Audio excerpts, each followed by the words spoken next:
पाक technical approach. Students, आज हम पढ़ेंगे इसके बारे में। ये है सोल्डरिंग आयरन। असल में ये एडवांस फॉर्म है सोल्डरिंग आयरन की, जो कि आजकल मार्केट में अवेलेबल है। इसका 25 वाट से 80 वाट तक ये मैक्सिमम कंज्यूम करता है और AC 200 या 240 वोल्ट पे ये एक्टिवेट होता है। गाइस, जैसे कि इसमें एक बटन आपको दिखाई दे रहा है, जैसे ही हम इसको एनर्जाइज करते हैं, इसको प्लग इन करते हैं, तो ये ऑन हो जाता है और गर्म होना शुरू हो जाता है।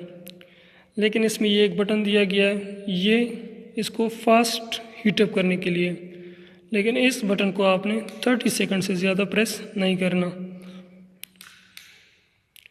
जैसे कि आपने लगा लिया और आपको जल्दी जल्दी इसको हीटअप करना है, तो इसको प्रेस करें और फिर छोड़ दें, तो ये फास्ट हीटिंग इसकी हो जाएगी, थर्मल जो रिकवरी है। Okay, thank you guys.